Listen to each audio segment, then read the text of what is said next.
There's a version of this story where Maya Chen is the villain. I want you to hold that possibility in your mind as I tell it to you, because the people who will try to tell you that version exist, and they will sound convincing, and they will have just enough truth on their side to make you doubt yourself. So before I give you the ending, I want to give you the beginning. The real beginning. Not the cleaned-up version that sounds respectable at dinner parties, but the one that starts in a cramped Fishtown apartment on a cold November morning, when a 28-year-old woman found her entire understanding of her own life written in someone else's handwriting on the inside of an envelope she was never supposed to see. But we can't start there either. Not really. Because the story that ends in a confrontation between two women in a violated bedroom in Philadelphia begins much earlier than that November morning. It begins in the particular silence of a household where love was rationed based on performance, where approval was the currency and compliance was the price of admission, and where a girl grew up understanding, with a bone-deep clarity that took years to name, that the people who were supposed to protect her were mostly interested in controlling her instead. I need you to understand something about Maya Chen before anything else makes sense. She was not naive. She was not reckless. She was not someone who stumbled into a complicated situation through carelessness or bad judgment. She was, from the time she was 16 years old, one of the most strategically intelligent people in any room she walked into. And she had learned to hide that fact the way other people learn to hide their insecurities, carefully, consistently, with practiced ease.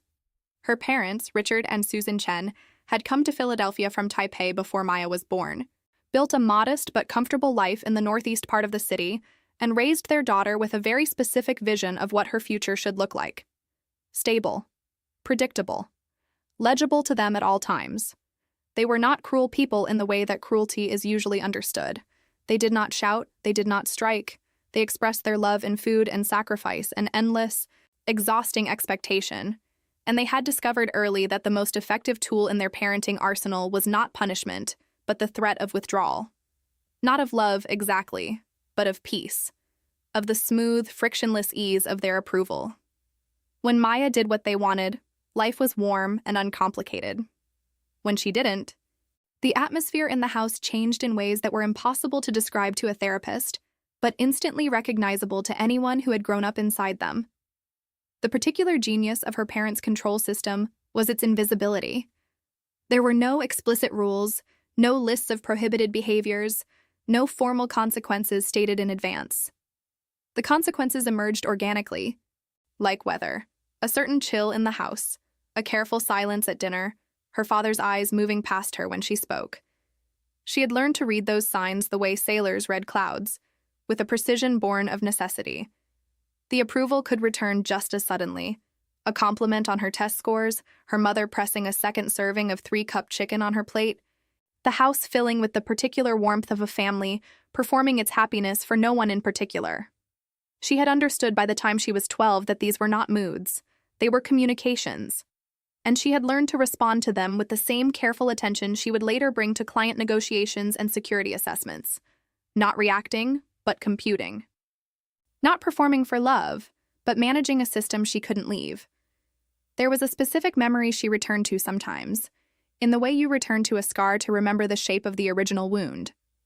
She was 11, and she had come home from a friend's house having spent the afternoon writing code, just for fun, just to see if she could. Just following the electric pleasure of making a machine do something it hadn't done before. Her friend's older brother had shown her the basics on his laptop, and she had stayed 2 hours longer than she was supposed to, and had forgotten to call. And her mother had been standing in the kitchen when she came through the door, and the atmosphere of the house had been different from outside. Not cold, exactly. Still. The way air goes still before a thunderstorm. "I was worried," her mother had said, in a voice that was entirely calm and entirely devastating. Not angry, just hurt. The calibrated wound of someone who understood that hurt landed harder than anger on a daughter who loved her. "I didn't know where you were. I thought something had happened." Maya had apologized repeatedly, had felt the familiar cascade of guilt, had promised it would never happen again. She had not mentioned the code. The code had already begun to feel like something that belonged in the interior part of herself. The private room she had sensed the existence of even then, before she knew she'd need it. She had discovered her aptitude for computers the way most people discover their aptitudes, by doing something that felt like breathing when everything else felt like swimming upstream.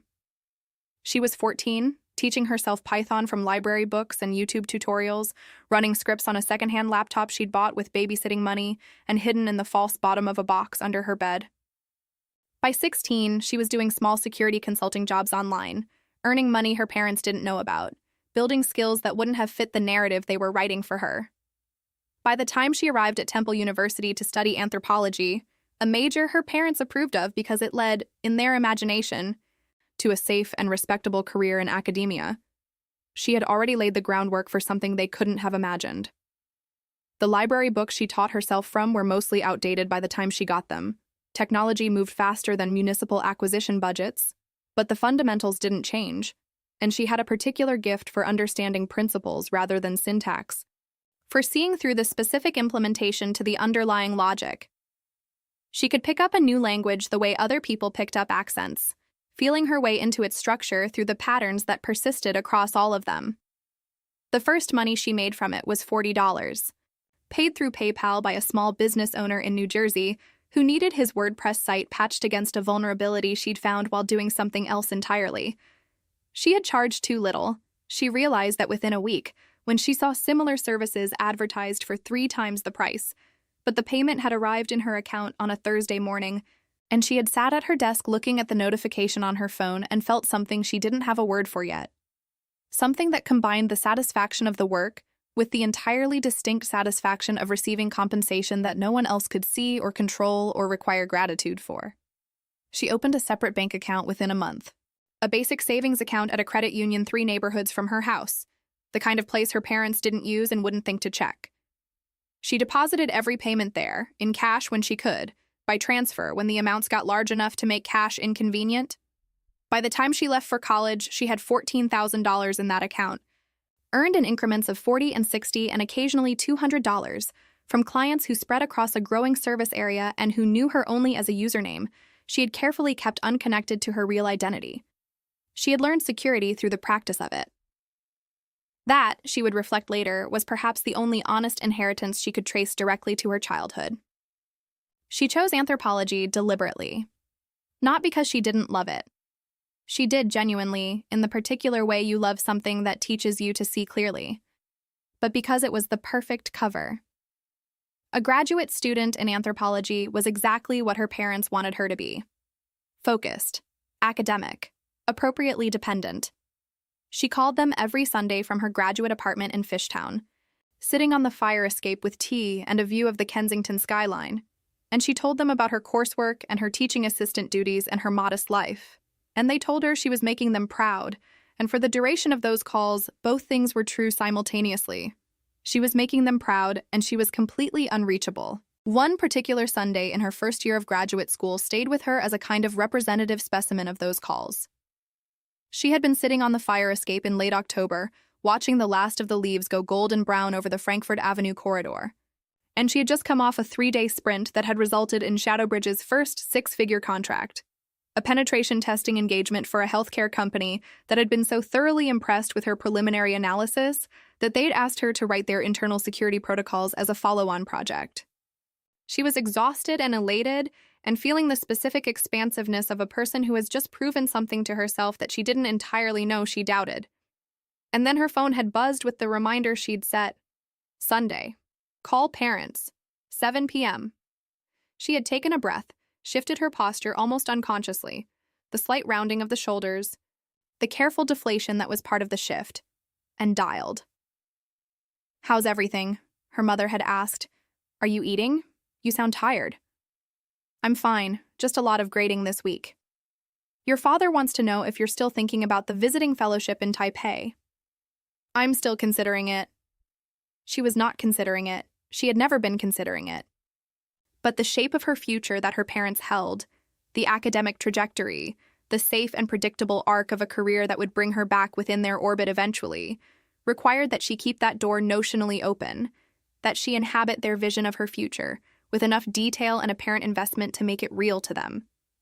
"We're very proud of you," her mother said, the way she always said it, with a warmth that was genuine and that cost Maya something she couldn't quite name. The cost of receiving pride for the performance rather than for the thing she'd actually done. "Thank you," she said. "I appreciate it." And she did, in some sense. And she didn't. And she hung up and sat on the fire escape for a few minutes looking at the city. And then she called her operations director and they discussed the healthcare contract for an hour, and she was completely herself for that conversation. And the contrast between the two was a thing she tried usually not to look at too directly. Shadowbridge Consulting had grown from a dorm room operation to a 17-person cybersecurity firm by the time Maya started her second year of graduate school. She'd built it with the methodical patience that characterized everything she did.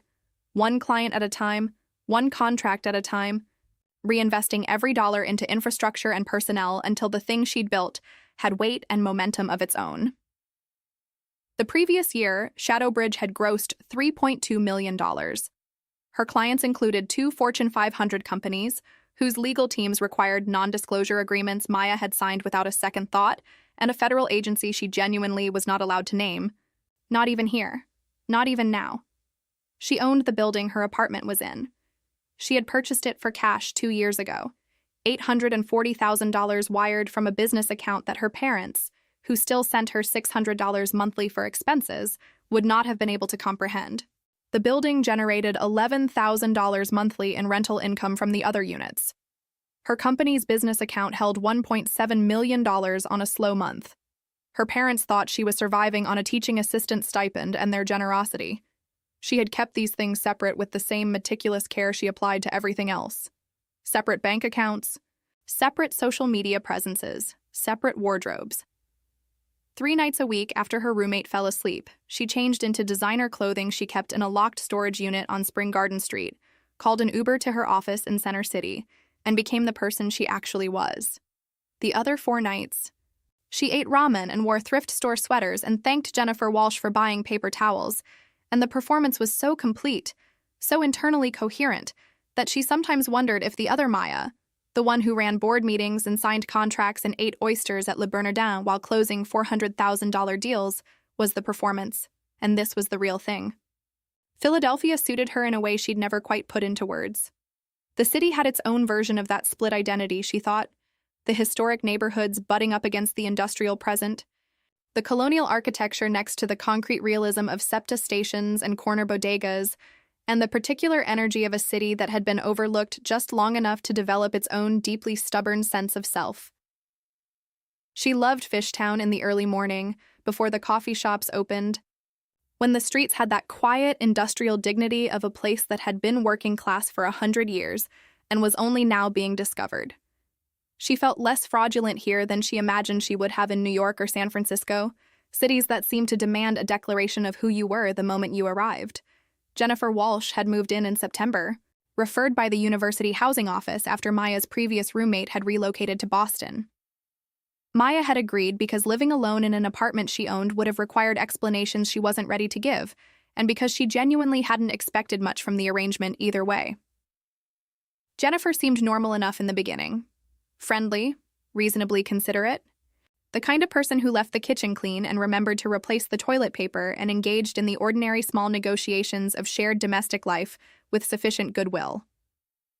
They weren't friends exactly, but they were civil in the way that good roommates are civil, which is to say they occupied the same space without generating friction. And in Maya's experience, that was about as much as you could reasonably expect. The first weeks established a workable equilibrium.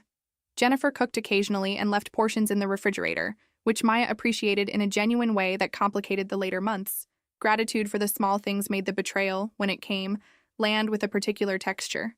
Jennifer had a boyfriend who called most evenings around 10 and whose conversations she took in her room with the door closed, which Maya respected the way you respect any evidence that someone understands the concept of privacy. Jennifer was studying urban planning and had that combination of earnest social concern and mild self-importance that was common in graduate students who had recently discovered their discipline's relationship to power, and she expressed opinions on things: gentrification, public transit funding, the particular injustice of the way certain Philadelphia neighborhoods had been systematically divested, that were not wrong, but that she delivered with the confidence of someone encountering ideas for the first time and mistaking novelty for originality. Maya found her interesting in a detached way. She made notes. Not literally, but in the manner she made notes on everything. Cataloging Jennifer's patterns, her conversational tendencies, the way she positioned herself in relation to people who had less than she did, sympathetic, versus people who had more, quietly competitive. Jennifer had come from a working-class family in central Pennsylvania and had won her way into graduate school through a combination of genuine intelligence and the kind of determined application that comes from having no safety net. And that history had left certain marks on her that Maya recognized from her own experience with a different version of pressure. The drive to secure your position, the attention to resources and their allocation, the quiet calculation underneath the social warmth. She had thought in those first weeks that Jennifer was probably fine. More complicated than she presented, but most people were. Probably the kind of complicated that stayed manageable with appropriate distance. She had not yet imagined the specific shape that complication would take. She had installed the security cameras before Jennifer moved in, back when she'd first purchased the building and was navigating the strange psychology of living in a property she owned while presenting herself as a tenant.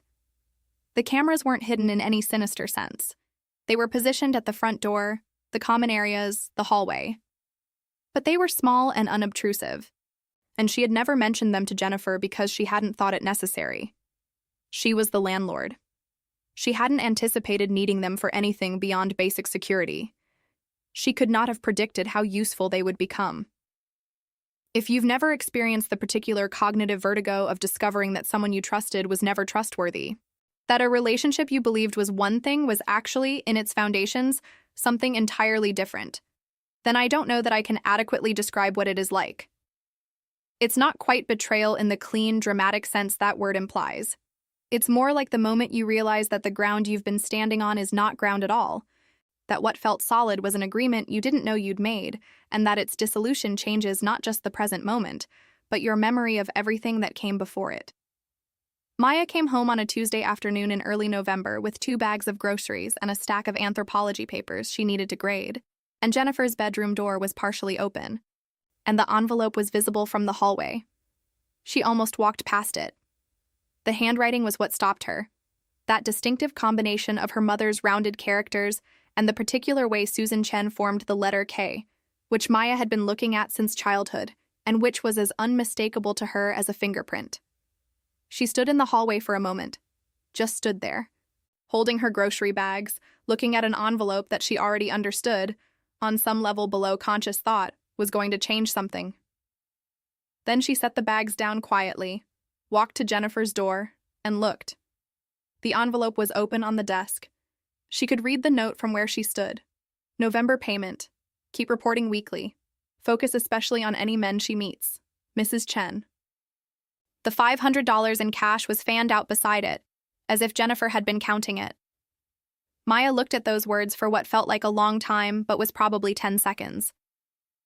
Then she took out her phone, photographed the envelope and the note and the money, all in one clean shot that captured the handwriting clearly, and she walked back to the hallway and picked up her grocery bags and went to make tea. She did not confront Jennifer. She did not call her mother. She did not do any of the things that the anger rising in her chest was suggesting she do, because Maya Chen had learned over 28 years of living in proximity to people who wanted to control her that the most powerful response to revealed manipulation is patience. You understand that? Not revenge. Not exposure, patience. Because the person who exposes what they know immediately has used their information once and only once. The person who waits learns everything. So she waited. And the thing about waiting, when you hold all the actual power in a situation, is that it's not really waiting at all. It's observation. It's research. It's the long, methodical work of understanding exactly what you're dealing with before you decide what to do about it. The weeks that followed had a texture she would have found difficult to explain to someone who hadn't lived a similar experience. On the surface, nothing changed. They shared coffee in the mornings. They discussed academic politics and neighborhood gossip, and the particular complications of sharing a city with people whose values you didn't entirely share. Maya helped Jennifer outline a paper on transit equity once, sitting at the kitchen table on a rainy Saturday afternoon, genuinely engaged with the ideas, even as another part of her mind noted the conversational details Jennifer would later report, that Maya had seemed distracted recently, that she was spending more time studying late that she seemed financially stressed about an upcoming trip to a conference. All of that was information she fed deliberately, calibrated to reinforce the portrait she knew Jennifer was constructing in her weekly reports. A photograph of her carefully curated life, submitted for $500 to people who believed they were seeing clearly and seeing everything. She had access to her building's camera system through an app on her phone, and she checked it the way other people checked social media. Not obsessively, but with a regularity that kept her current. She watched Jennifer move through the apartment in her absence with the particular unself-consciousness of someone who believed themselves unobserved, eating directly from containers in the refrigerator, leaving dishes in the sink, spending long hours at the kitchen table, writing what appeared to be the weekly reports. Once, Maya watched her pull out her phone and photograph a piece of mail that had been delivered to the common area. A letter from Maya's university department about a conference scholarship. Jennifer photographed both sides before returning it to the stack. She had thought about what it meant that Jennifer was reporting that specific thing, the conference scholarship, the evidence of a modest professional life that confirmed the larger fiction Maya was living, to her parents. She thought about her mother reading that information and feeling reassured. Her daughter was staying in her lane. Her daughter was reachable. Her daughter was still, in some essential way, the person they needed her to be. Maya paid her own rent to herself and thought about reachability. You have to understand what Maya was actually doing in those weeks. She wasn't suffering through the deception. She was studying it. She had her cameras, she had her recordings, she had the clarity of someone who knows the game is being played and can therefore observe it with a kind of detached scientific interest that the other players who don't know they're being watched can never access. Jennifer typed her weekly reports on a laptop in the living room, and Maya could see the screen from the camera angle, and she read herself described as financially dependent and socially isolated and appropriately focused on her academics. And she filed those descriptions away with the same methodical attention she brought to threat assessments for her corporate clients. But the performance she put on, that was art. "Thank you so much for buying paper towels," she told Jennifer one morning, with precisely the right degree of earnest gratitude, the kind that belongs to someone for whom $8 represents a genuine contribution to household stability. Jennifer had actually charged those paper towels to Maya's grocery fund and not mentioned it, which meant Maya was thanking her for her own money, which added a dimension to the performance that would have been funny if it weren't so thoroughly depressing. "You're so generous. I don't know what I'd do without a roommate who helps out." She owned the building. The building generated $11,000 a month. She had thanked someone for paper towels. "I really appreciate you listening to me worry about tuition," she said over cheap wine on a Friday night, letting her eyes go soft and downcast in the way that invited the kind of maternal condescension Jennifer seemed to find deeply satisfying. The company account held $1.7 million. She could have endowed a scholarship. Instead, she worried about tuition over $2 wine in an apartment she owned, and watched Jennifer nod with the deep, self-satisfied sympathy of someone who genuinely believed she was providing charity. "Thank you for understanding when I can't go out," she murmured when Jennifer suggested an expensive restaurant on South Street. "Grad student budget, you know." She had eaten at Le Bernardin the previous week, closing a $400,000 contract over oysters and champagne, with a cybersecurity director who had subsequently told his board that Shadowbridge Consulting was the best investment his company had ever made. Each expression of gratitude made Jennifer more confident in her assessment, and each report Jennifer sent was more detailed, more thorough, more convincing in its portrait of a young woman who was exactly what her parents feared and hoped she was: controllable, isolated, financially dependent, safely within reach. But then the money started disappearing. This is the part where Jennifer Walsh stopped being someone Maya was studying from a position of mild anthropological curiosity and became something that required a different kind of attention. Because there is a difference, and this distinction matters enormously, between someone who agrees to report on a roommate for cash, which is squalid and disloyal and deserving of judgment, and someone who begins stealing from that same roommate while believing they will never be caught. The first is a moral failure of a recognizable kind. The second is something more deliberate, more revealing, a choice made in the dark about who you actually are when no one is watching. The $40 from the grocery fund came first. It was so small that Maya initially documented it without much reaction. The way you document a small crack in a wall without yet understanding what it indicates about the foundation. Then 25 from the utility jar. Then the $200 Maya had left on the counter for her share of the internet bill, which Jennifer claimed had blown away when the window was open. Maya's camera had a clear view of Jennifer pocketing that money with the unhurried ease of someone who had done it before and expected to do it again. The electric bill arrived. It was $89. Jennifer told Maya it was $130. The difference went into Jennifer's wallet. The internet bill was $65. Jennifer said the price had increased and it was now $95. Maya paid every inflated amount without comment, kept her face open and grateful, and added each instance to the spreadsheet she was building in a document on her office computer. 3 months in, the total was $847. $847 stolen from someone Jennifer believed was living on student loan money and family charity. From someone she looked in the eye every morning over coffee and said good morning to with apparent normalcy. $847 taken from what Jennifer had every reason to believe were the meager, scraped together, desperately guarded resources of a graduate student trying to survive in an expensive city. The pattern of theft had its own escalating logic that Maya observed with the cold fascination of someone watching a predictable experiment play out in real time. Each successful theft enabled the next one because each unchallenged violation recalibrated Jennifer's sense of what was available to her. She had not begun with $200.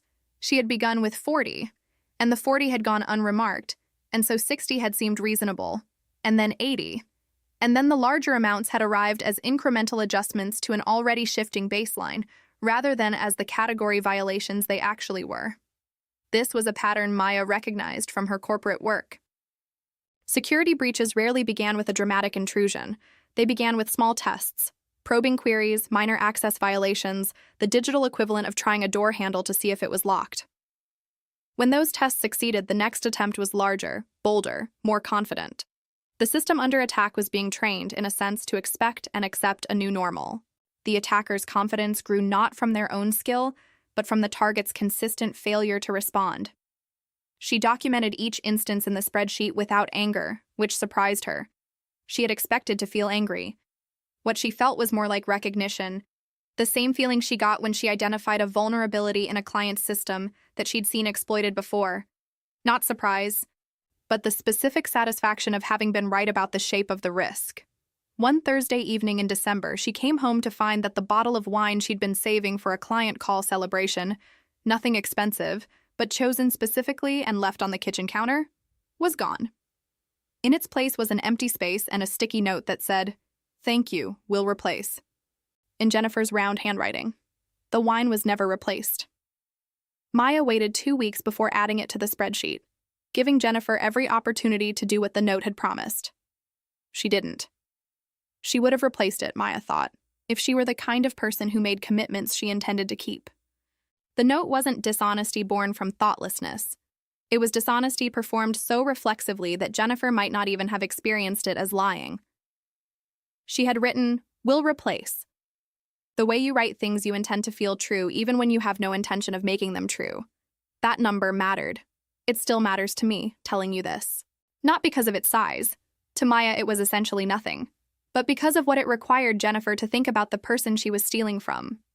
She had to have imagined, at least briefly, what that money meant to someone in Maya's supposed situation.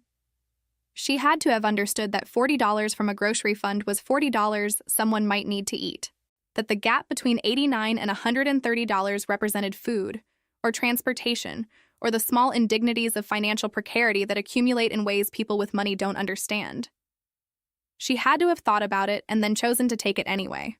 That was the thing Maya couldn't let go of. Not the theft itself, but the thinking that had to precede it. And then Jennifer started using the surveillance itself as a resource. When Maya mentioned in a conversation she knew was being monitored and reported that she'd been offered a teaching position at Drexel University, Jennifer applied for the same position within the week, using specific details from Maya's private conversations in her application. The position was part-time, not particularly lucrative, but that wasn't the point. The point was that Jennifer had listened to Maya's private thoughts about her professional future and had treated them as a business opportunity. When Maya discussed a research idea she was developing about digital surveillance in domestic spaces, an idea she was deliberately planting, actually, As a kind of test within the test, Jennifer presented a similar concept to one of their shared professors within 2 weeks, framing it as her own independent work. The professor mentioned it to Maya in passing, curious about the parallel development of similar ideas among his students. Maya smiled and said it was interesting how academic minds sometimes moved in the same directions, and she went home and added another entry to her spreadsheet. The apartment itself became Jennifer's domain in ways that were harder to document but equally revealing. Her boyfriend, a vaguely affable man named Derek, who had no idea he was a minor character in someone else's carefully constructed experiment, began appearing 4 nights a week. This violated the roommate agreement they had both signed, which specified that overnight guests were limited to twice weekly. Maya didn't mention it. Jennifer interpreted her silence as permission and escalated. Maya's food disappeared from the refrigerator. Her shampoo depleted at twice the normal rate. A sweater she'd left on the chair in the living room was returned a week later, with a small burn hole near the hem that Jennifer didn't acknowledge. "You don't mind, right?"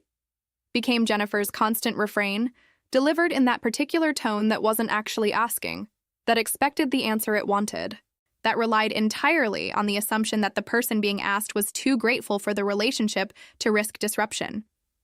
"You don't mind, right? You're so understanding."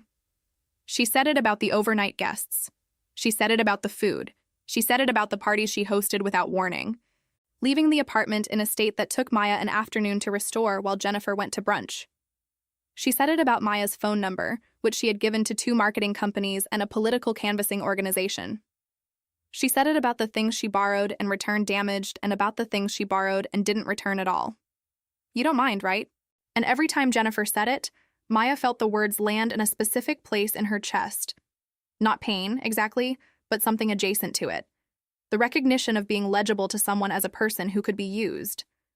The particular exhaustion of performing gratitude for your own dispossession.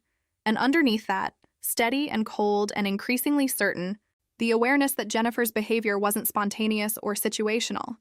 It was character. It was who she was when she believed she was unobserved, unaccountable, protected by someone else's perceived weakness. The parties were the worst of it in a way. Not because they were damaging, they weren't particularly, but because of what they required Jennifer to believe about Maya. To host parties in someone's shared living space without notice, to leave it wrecked and walk away without acknowledgement, you have to believe that person has no recourse, no standing, no voice that matters. You have to have reduced them, in your mind, to an object in the furniture, something that occupies space but doesn't have feelings that count. Maya stood in the doorway of a party she hadn't been told about, looking at 30 people she didn't know standing in her apartment, and she smiled and said hello and got herself a drink, and she went to her room and sat on her bed and felt the weight of 8 months of performed helplessness settle around her shoulders like something physical. She was tired. That was the truth of it. She was tired of the performance, tired of Jennifer's escalating confidence in her own immunity, and she was increasingly unclear about what precisely she was waiting for. The final weeks before the bedroom incident had a quality of held breath that Maya would have struggled to articulate at the time and found clearer only in retrospect. Something had shifted in Jennifer's behavior, a subtle but unmistakable increase in confidence, as if each successful appropriation had added a small increment to an internal assessment of what she was entitled to. She left her boyfriend's toiletries in the bathroom without asking. She put his name on the cable account, which Maya discovered when the bill arrived and Jennifer had to explain, too smoothly, that it was a processing thing that would be corrected. She began giving out the apartment's Wi-Fi password to people Maya had never met, including, on one occasion, a woman who appeared to be a stranger she'd met at a bar, and who spent 6 hours working in the kitchen while Maya sat in her bedroom behind a locked door and monitored her building's camera feeds on her phone. The strangest thing was not the escalation itself, but what it implied about Jennifer's internal model of the situation. She wasn't being careless. She was being confident. And confidence in the context of someone else's property meant she had concluded that the person who technically occupied the space alongside her had no meaningful claim to it, no authority to object, no recourse that mattered. Maya had been so thoroughly reduced, in Jennifer's estimation, to someone without standing that the apartment had ceased to feel like a shared space and had become, functionally, Jennifer's space in which Maya happened to sleep. She lay in her locked bedroom one evening in late January, listening to Derek's friends play music in the living room at 11:30 p.m. on a Wednesday, and she thought about what it meant to be made so thoroughly invisible by another person's certainty. Not in the victim's sense. She held no illusions about the power dynamics of the situation, but in the stranger sense, the almost anthropological sense, of watching a person build a complete and internally consistent world in which someone's humanity simply did not register. Derek's friends left at 1 a.m. The living room needed an hour to restore the next morning. Jennifer left for campus before Maya was up, leaving the restoration for someone she'd already decided wasn't going to object. She found out on a Wednesday morning in late January. She had been awake for half an hour when she heard, in the particular silence that should have meant an empty apartment, the sound of a drawer opening in her bedroom. She lay still for a moment. The bedroom was locked. She had always kept it locked, from the first week Jennifer moved in, and Jennifer had never questioned it, accepting it as the reasonable privacy preference of a roommate who was, according to Jennifer's own reports, socially anxious and conflict-averse. She lay still and listened to the sound of her own privacy being dismantled, the soft sounds of investigation, and then she got up. The door was open. Jennifer was at her desk, the second drawer from the bottom pulled wide, her hands moving through the contents with the practiced efficiency of someone who had been planning this for a while. Some things you understand before you can articulate them. Maya stood in the doorway and understood, in a way that bypassed language and landed directly in the body, that this was the end of the experiment. Not because of the violation itself, though that was real. That landed hard. The sight of Jennifer's hands in her private space had a physical quality that made her chest tighten in ways she hadn't expected. But because continued silence after this moment would not be patience. It would be something else. Something she wasn't willing to be. "What are you looking for?" Jennifer spun around. The blood drained from her face so completely, so suddenly, that she actually swayed, and Maya noted the physical fact of it with the detached precision she brought to everything.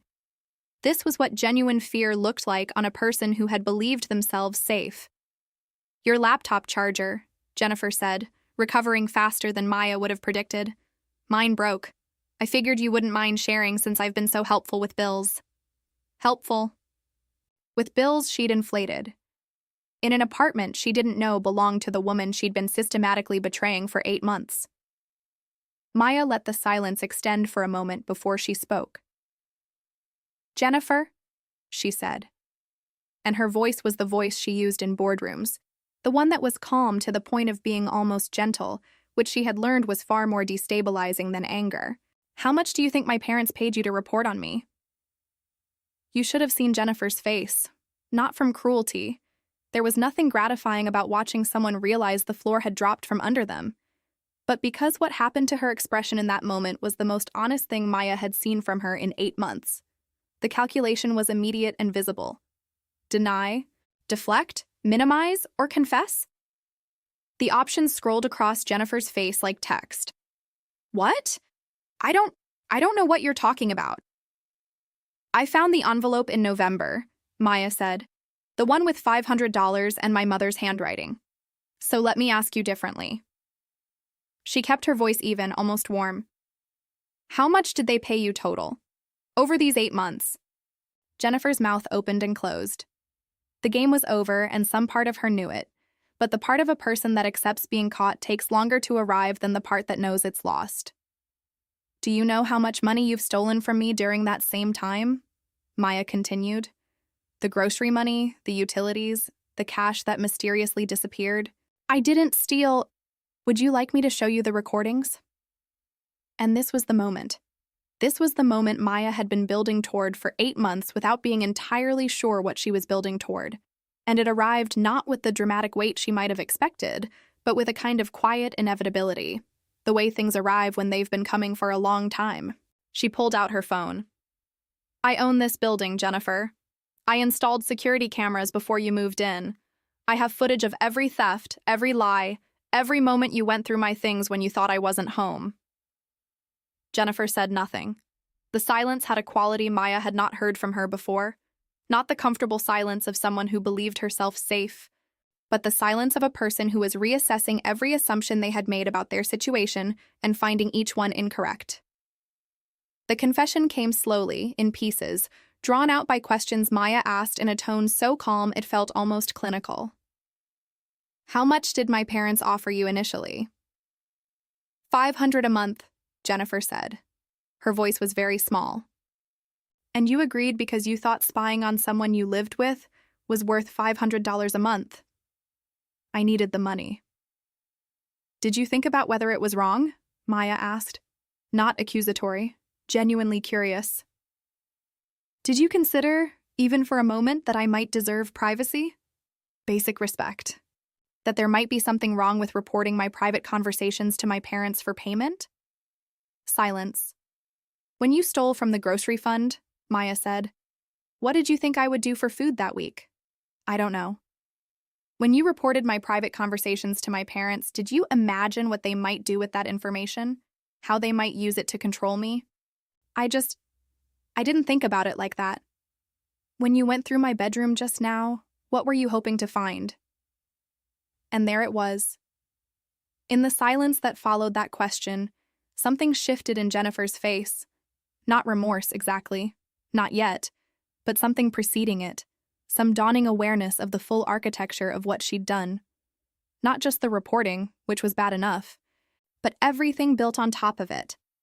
The theft from someone she'd been told was struggling financially. The lies about expenses. The exploitation of every perceived vulnerability. The casual, escalating contempt embedded in every you don't mind, right? In every borrowed item returned damaged.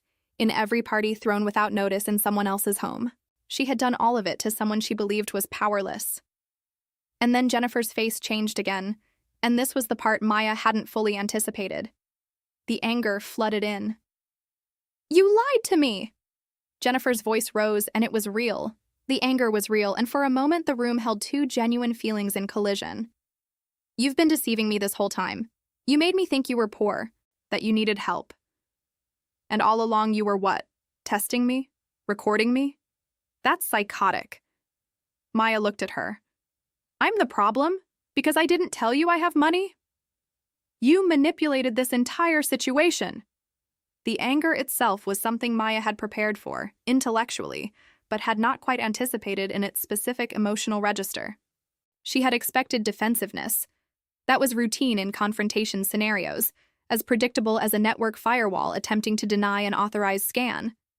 She had expected some degree of blame shifting, some attempt to position Maya's deception as equivalent to or greater than her own.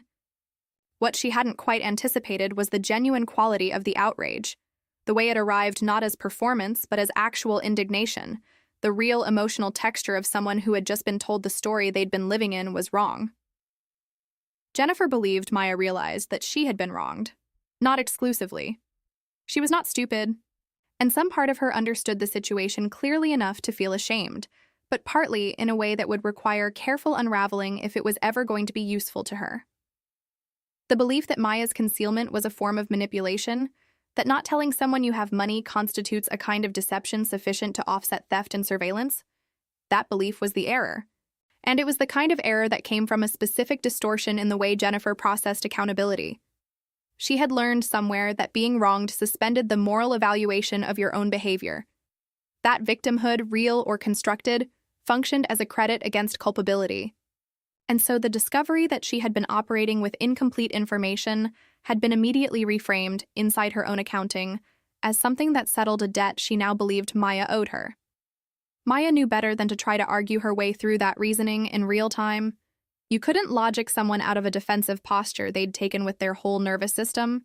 She said what she said and let it land, and she watched Jennifer's face move through the complicated territory between anger and something more uncomfortable, and she thought about all the people in Jennifer's future who would encounter this exact pattern without the benefit of 8 months of documentation and a locked apartment they actually owned.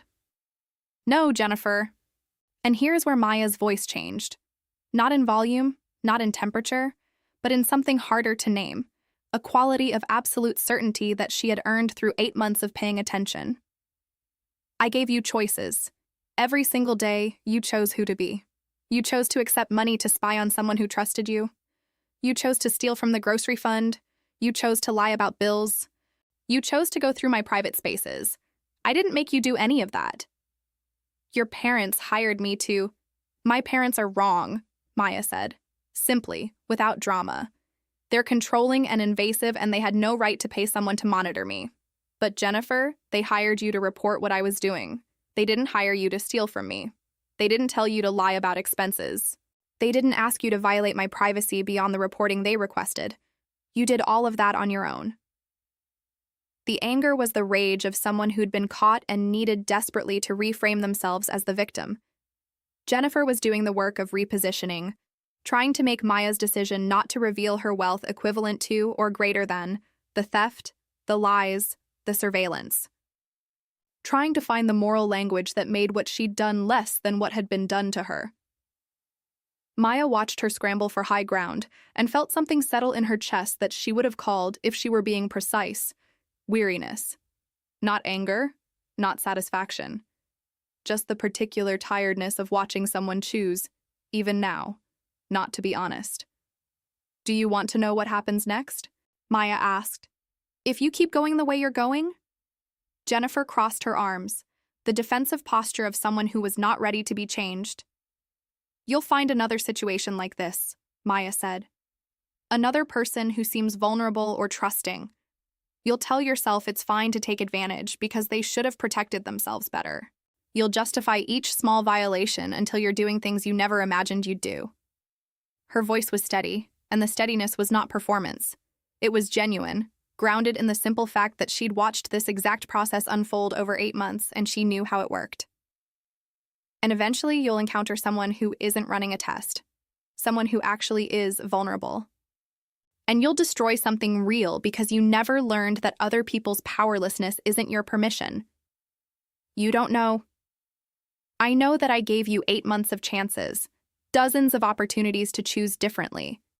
Every time you took something that wasn't yours, every time you lied about an expense, every time you reported my private conversations for cash, you could have stopped. You could have said no to my parents. You could have told me what they'd asked you to do. You could have been someone different. She walked to the door. Then she turned back, because there was one more thing, and it was the most important thing, and she wanted to say it carefully. You have until the end of the month to find a new place. I'm not reporting the theft, and I'm not telling anyone what happened here. She looked at Jennifer directly, steadily, without cruelty and without softness. But I need you to understand something. The person you've been these past 8 months is who you actually are. Not who you pretend to be in public, not who you wish you were, but who you choose to be when you think no one's watching. She paused. And if you don't change, someday you'll run this test on yourself without realizing it. You'll be in a position where you could take something, lie about something, exploit someone, and you won't have me on the other end documenting it as a controlled experiment. You'll just have yourself and the choice. And based on what I've seen, I know exactly what you'll choose. She left Jennifer standing in the bedroom, surrounded by the drawers she'd been searching through, in an apartment she hadn't known belonged to the woman she'd been betraying for 8 months. The decision about what to do next, whether to apologize, to reflect, to change. Maya left entirely in Jennifer's hands, the way you leave a door open and don't watch to see whether someone walks through it. The walk from that bedroom to her own felt longer than it should have. She sat on the edge of her bed for a long time without doing anything. The anger she'd been holding at some distance for 8 months was there. Finally, sitting next to something she was trying to identify. Not satisfaction, not triumph. Something quieter. Something that had to do with the fact that she'd spent 8 months performing smallness for the benefit of people who would have used her real size against her, and the performance was over now, and she was sitting with the question of what came next. She thought about the mathematics of what she had spent. Not money. Money was the simplest calculation and the least interesting. She thought about the 8 months of performed smallness, of calibrated gratitude, of waking up each morning and assembling the specific version of herself that Jennifer needed to see in order to keep reporting the expected narrative. She thought about what those months had cost in the particular currency of living inside a lie. The small daily expenditure of energy required to maintain an architecture of falseness that was, from the outside, entirely convincing, and from the inside, entirely exhausting. And she thought about what the performance had prevented, not just the obvious things, The freedom to move through her own home as herself, to leave work materials on the kitchen table, to receive packages under her real name without explaining their source. The subtler preventions, the conversations she hadn't had, the moments of genuine contact she had declined to initiate because genuine contact would have required genuine disclosure, and disclosure would have dissolved the test. And she had needed the test more than she'd needed the contact. She sat with that for a while. The specific truth that she had been lonely. Not dramatically or debilitatingly, but in the quiet, manageable way of someone who has built a very complete interior world and furnished it so thoroughly with work and strategy that the absence of genuine human presence is not immediately legible as absence. She was not someone who would have described herself as lonely. She was someone who had been lonely and had not noticed because the loneliness had been structured, engineered, made to feel like choice. The test had been real. The results had been valid, and the cost of running it was also real, and she owed herself the honesty of looking at it clearly. Here is what she knew about Jennifer's choices that she hadn't fully known before. They had been made freely.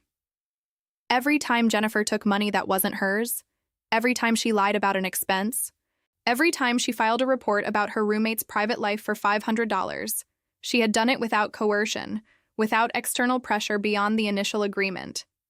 She had been given, repeatedly, the opportunity to be different, and she had consistently chosen not to be.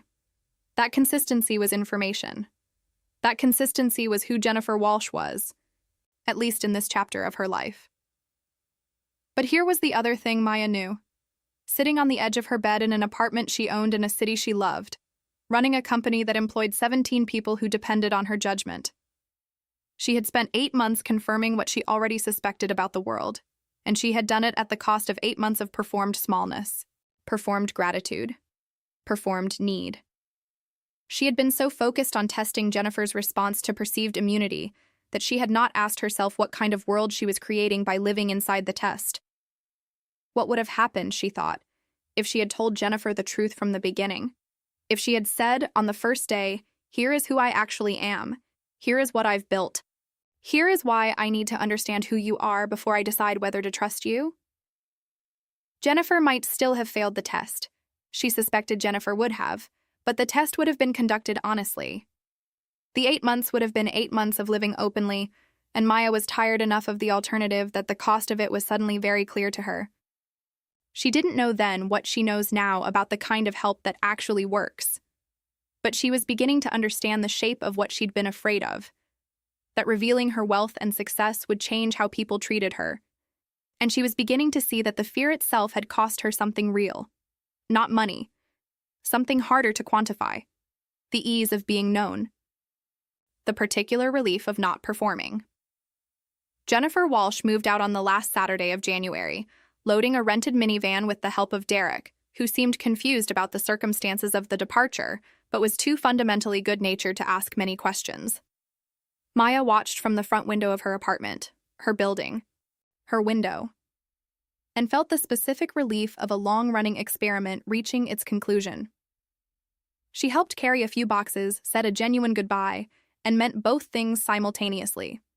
The goodbye was real, and the relief was real, and they didn't cancel each other out. The morning after Jennifer left, Maya sat at her kitchen table with her laptop and a cup of coffee from the place on Frankfurt Avenue that she had been going to since before she owned the building, and she opened a new document, and she started writing. Not a report, not a legal assessment, not anything that resembled the professional documents she produced for her clients in Center City. She wrote, instead, a kind of reckoning. An honest accounting of what she'd learned in 8 months of watching, and what she intended to do differently. 2 weeks after Jennifer moved out, Maya called a meeting at Shadowbridge's Center City office. She invited 3 graduate students from her Temple program, Priya Mehta, who was writing her dissertation on digital identity and had a mind for pattern recognition that Maya had admired for 2 years, James Okafor, whose work on community surveillance systems had been getting quiet attention from people who mattered, and Daniela Rivera, who had come to anthropology from a background in software development and understood, better than almost anyone Maya had worked with, the space where those 2 things met. She had never considered hiring them before. Not because they weren't qualified, they were exceptional, but because hiring people she knew from her academic life would have required explaining Shadowbridge, explaining her financial situation, explaining everything she had kept separate. She had not been ready to make herself legible. She told them everything. She told them about the company, about the clients, about the building in Fishtown, and the storage unit on Spring Garden Street, and the 17-person team that had been producing $3.2 million years for the past 2 years. She told them about her parents and the $600 a month and the Sunday phone calls. She told them about Jennifer Walsh and the test she'd been running and what it had cost her to run it.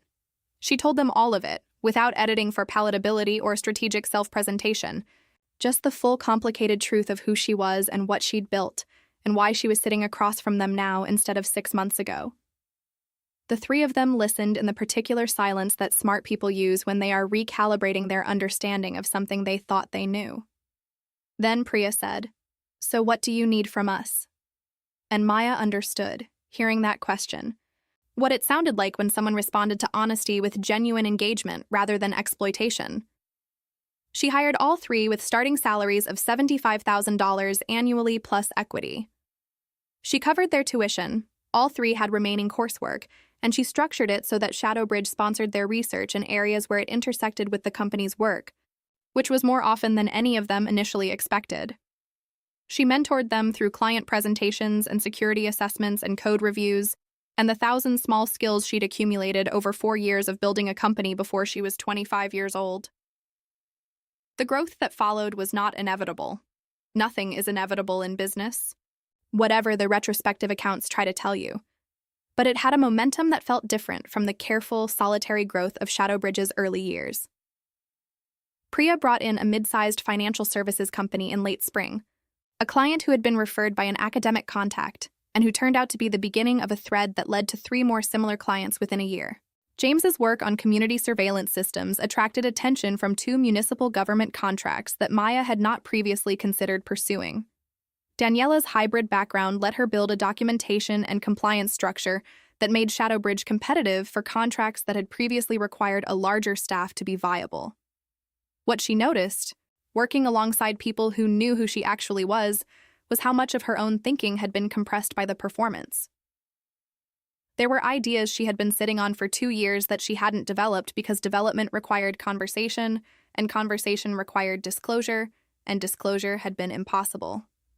She found herself talking through problems in the open, in meetings and in the kitchen over takeout that arrived late on evenings when the work had stretched past the normal boundaries of time, and the talking generated solutions she would not have found alone, connections between problems and approaches that emerged from the friction of multiple perspectives, rather than from one very careful mind turning a problem over in isolation. Priya's contribution to this was particular and difficult to quantify.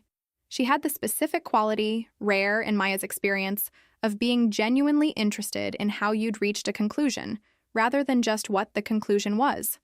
She asked questions in a way that was not competitive but archaeological, digging carefully to see how the thinking was structured, and those questions forced Maya to articulate things she had been doing intuitively for years without examining them. The process of articulation changed the things being articulated. She became better at her work by being required to explain it to someone who wanted to understand. James brought a different quality, a comfort with uncertainty that Maya had sometimes struggled with herself. His background in community systems had given him an ease with problems that didn't resolve into clean answers, with ongoing negotiations between competing, legitimate interests, with the long, imperfect work of improving something that couldn't be fixed. He had a way of sitting with an unresolved question that she found initially frustrating and gradually recognized as a skill she needed to develop. Not everything was a security assessment with a definable perimeter and a measurable outcome. Some things were relationships, and relationships required a tolerance for ambiguity she was still building. Within 6 months, 2 of them had become essential contributors to the company's most significant growth. Within a year, all 3 had brought in clients who would remain with Shadowbridge for the foreseeable future. The team expanded, 12 more hires over the following 2 years. Most of them young people with genuine ability who needed someone to offer them a real opportunity and the honesty to explain what that opportunity was. Maya moved Shadowbridge's offices to a full floor of a building on Market Street in the spring of her 3rd year, running the company openly. The move was practical and also symbolic in a way she didn't try to explain to anyone, but understood clearly herself. the version of her business that had operated in the shadows, that had required her to maintain an elaborate fiction about who she was in order to protect what she'd built, was done. The work now happened in a place with her name on it, in a city where she had finally decided to be entirely present.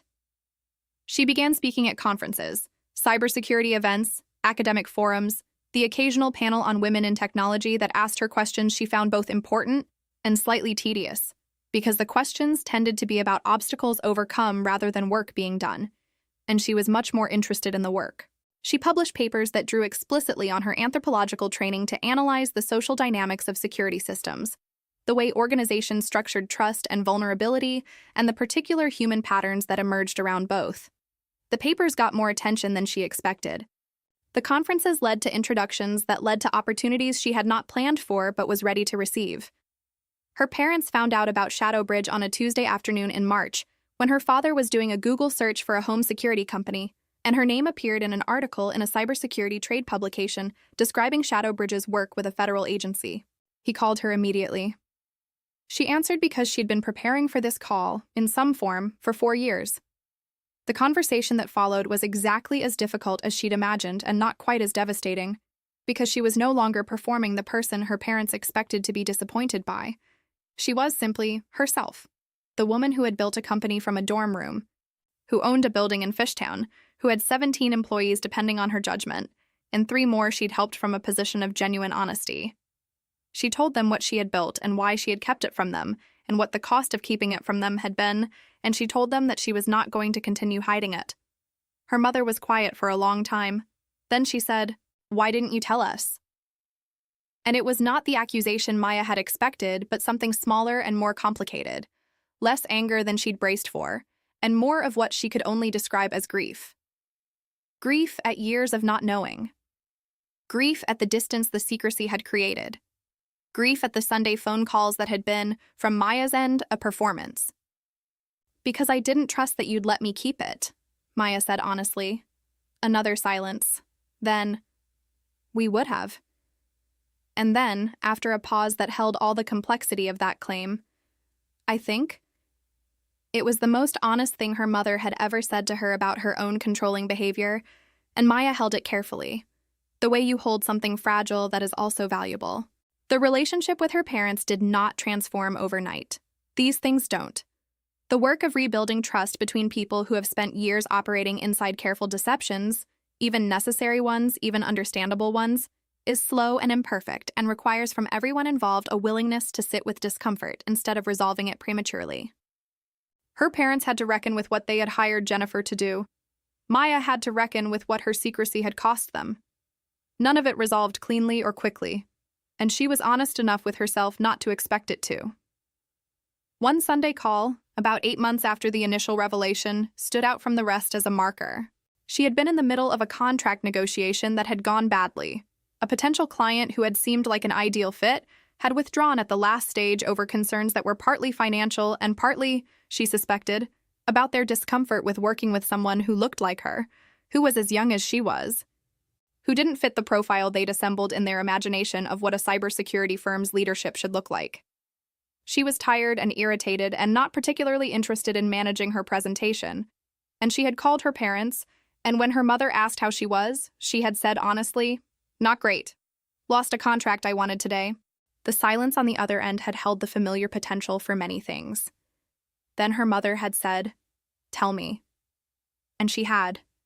Not everything, not the specific details of the negotiation, not the probable reason it had failed, but the texture of it. The specific disappointment of wanting something you'd worked carefully toward and not getting it. The difficulty of not knowing whether the failure was something you could control or address, or whether it was a wall you were going to keep running into and would have to find a way around rather than through. Her mother had listened in a way she hadn't listened before, or perhaps had always had the capacity to listen and had simply been listening to the wrong things, listening for the confirmation of what she expected, rather than for what was actually being said. "That sounds hard," she said. Just that. Not a solution, not a reframe, not a redirect toward what Maya should do differently. Just an acknowledgement that landed quietly and without conditions. "Yes," Maya said, "it is." They had talked for almost an hour. Not about the fellowship in Taipei. Not about academic careers or financial stability or whether Maya was eating enough. About the work, the difficulty, the specific feeling of building something that mattered to you in a world that wasn't always sure it had room for it.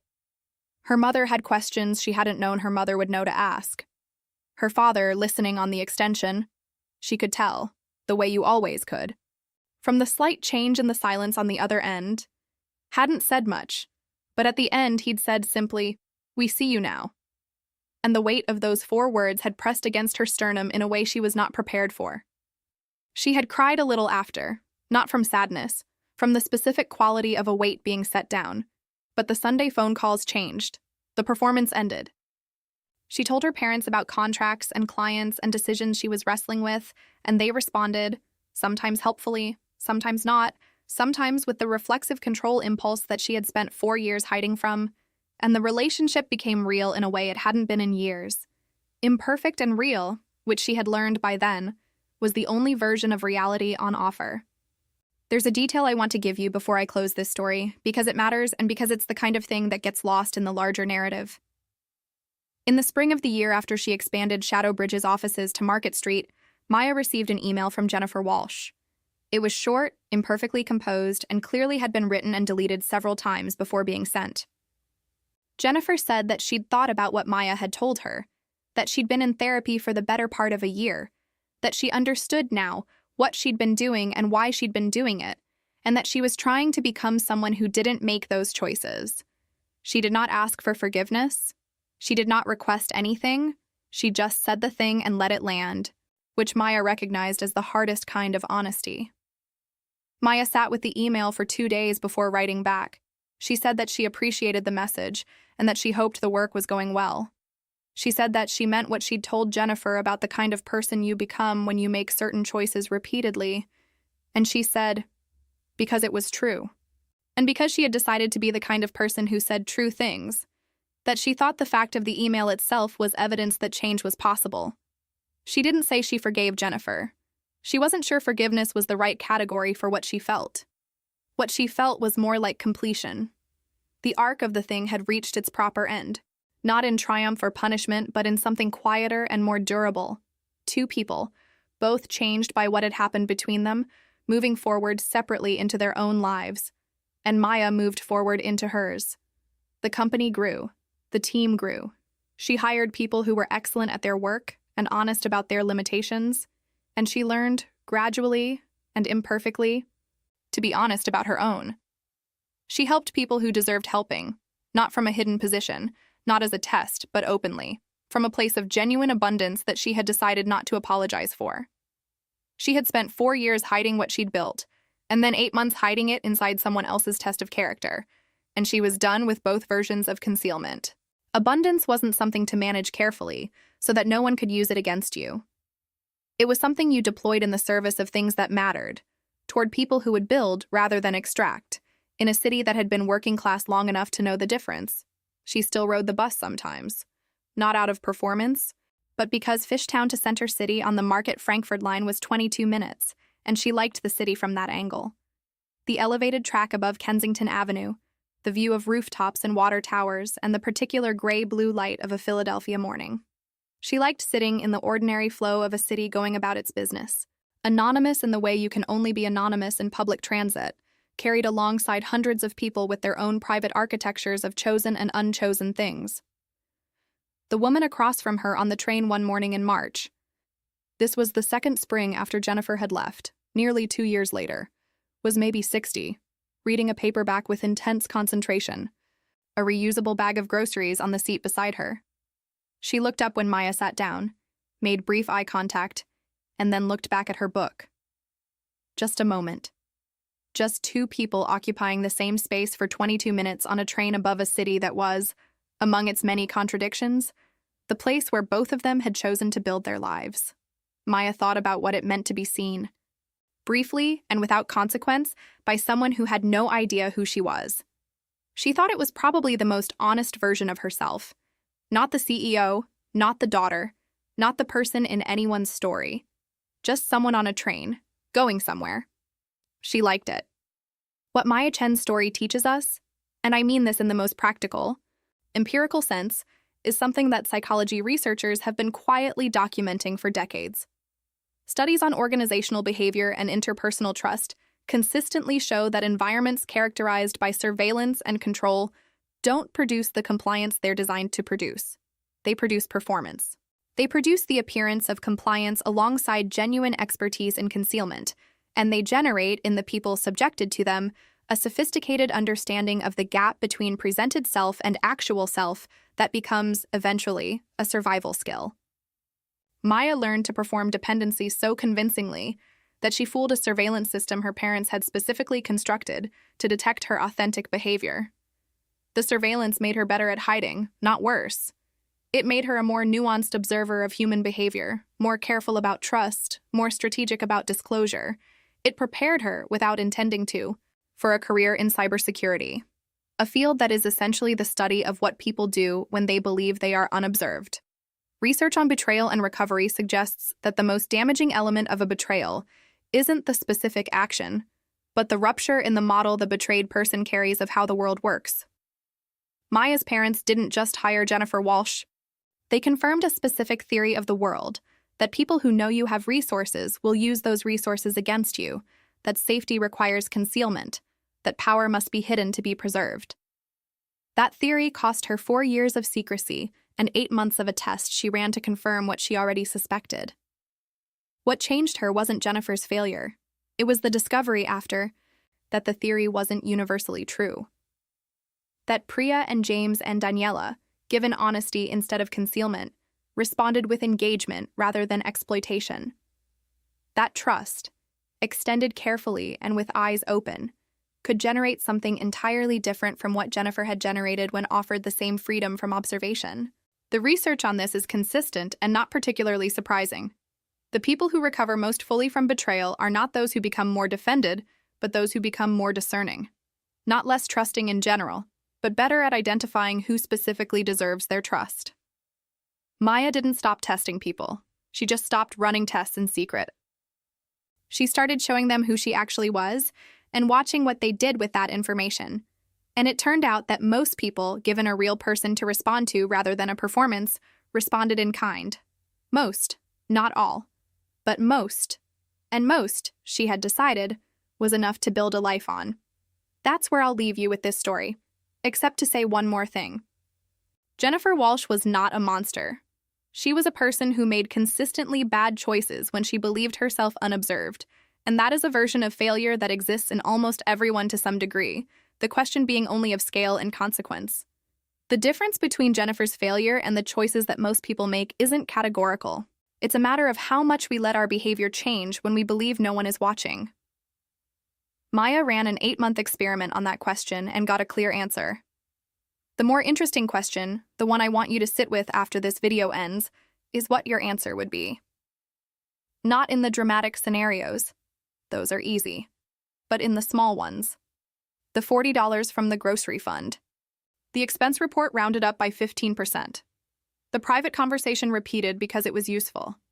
The small violations we excuse because no one will know. Someone is always watching, Maya would tell you. But more importantly, you always know. If this story hit you somewhere real, take 1 second and hit that like button. It tells the algorithm that this kind of story deserves to reach more people. And genuinely, it matters more than you might think. Drop a comment below and tell me what struck you most about this one. Whether it was Maya's patience, Jennifer's choices, or something in the ending that landed differently than you expected. I read every comment. I want to know where you're watching from and what time it is for you right now, because this community spans every time zone and every life situation, and I love knowing that. And if you haven't subscribed yet, this is the moment. Tap the button, turn on notifications, because the story coming up next on this channel is one that has been sitting in my queue for 3 weeks, because I needed to figure out how to tell it properly. It involves a woman who discovered that her husband's entire family had been operating a scheme against her for 6 years. And the way she unraveled it used the one skill they never thought to take from her. That video is on your screen right now. Watch it. I promise you won't see the ending coming.